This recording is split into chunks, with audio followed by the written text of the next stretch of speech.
I remember the date, July 8th, that I first started feeling contractions. Throughout my whole pregnancy, I hadn't really felt like a ton of contractions, you know, no Braxton Hicks, nothing like that at all. And I just kept having like these consistent cramps in my gut. And I was like, okay, this is either going to be like really bad diarrhea or I'm going to be going into labor soon.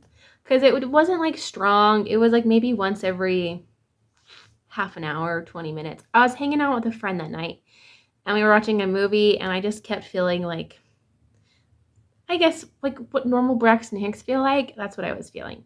July 9th comes and the contractions start becoming more regular. Like every 12 minutes, I feel these contractions. And I had just gone to the bathroom, emptied out my bowels, but they just kept coming. And I just thought that maybe I had really bad indigestion. I texted my mom and was like, hey, just want to let you know that I've been feeling this way and it's been happening like consistently, but I don't think I'm in labor. Oh, but this was her first grandbaby. And she's like, no, I'm coming up there. I text my husband and say, hey, my mom is on her way. And I think I might be in the beginnings of labor. And he was like, oh man, what'd you do? Because he didn't want to accept that I was in labor either, but he was like, can we still go to see Spider-Man tonight? So we went to the movie and I had contractions the whole time, but they weren't really like distracting. It was nice to actually have the movie to watch to take my mind off of the labor that I was in. My mom gets there at like 9 p.m., 10 p.m., and I'm so excited. I stay up talking to her until like 11 p.m. And then I go lay down to go to bed. My contractions are like 11 minutes apart, but I'm laying there in bed and my contractions are frequent enough and strong enough that I just can't fall asleep or be comfortable. And so I got out of bed and I actually had to start like kind of breathing through these contractions. I didn't get any sleep at all that night. My mom got up at 5 a.m. with me and we went for a walk around the block just to help my labor progress and to take my mind off of things. And it was actually really nice. It was really nice to get outside and to do that. And then we went back to my apartment and I just progressed slowly. And I kept being like, okay, I want to go to the hospital now. Okay, I want to go to the hospital now. My mom was like, you don't need to yet. You don't need to yet. You're not far enough along. I've never done this, so I just trust her. I'm like, okay, we won't go until you think I'm ready. We stayed at home until 9 a.m. We drove to the hospital. That was the worst part for me because driving to the hospital and working through contractions in the car is the literal worst. We get to the hospital, we're getting checked in and I'm breathing through my contractions and I'm still smiling and I'm still talking to people and being really nice. And all the nurses are like, you're not even like past 2 centimeters dilated. If you were anywhere past like 4 or 5, you would not be smiling right now. And I was like, okay, but I've been laboring all night, so I hope that I'm at least progressed a little bit. So they get me into the examination room and they check my cervix and I am 6 centimeters dilated.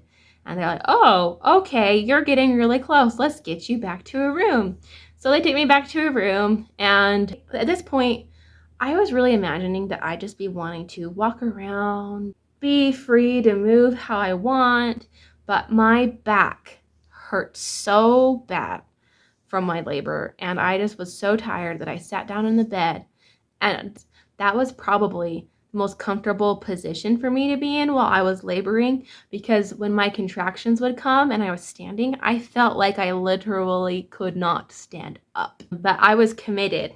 I was committed to doing this naturally. I had to close my eyes and focus on the sensation that was happening in my uterus and the downward motion and working with my body instead of against my body and just really getting into a meditative sort of state.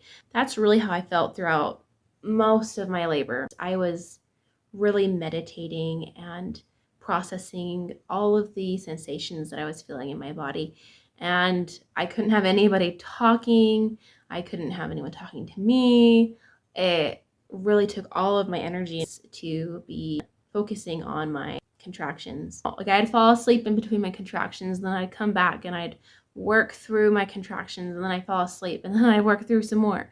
And it was really intense and really hard. I was so tired after not getting any sleep during the night and having a full body workout the whole entire day and the whole entire night. I started having like back to back contractions. And then around 2 p.m., that was when things just got super real really fast. And then you start to push. You feel pressure all of a sudden down there, like a moving downward pressure.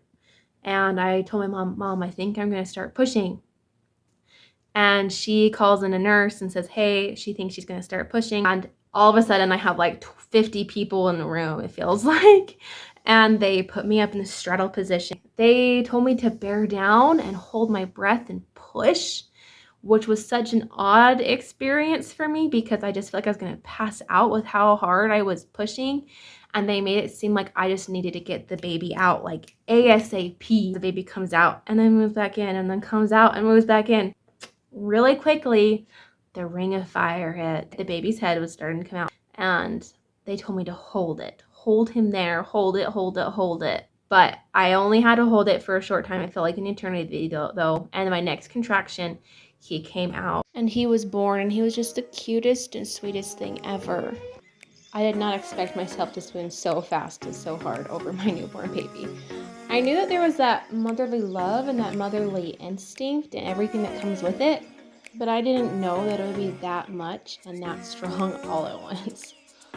I was so glad to finally have him here. He was so, so darling and so, so cute. It made the labor process totally worth it.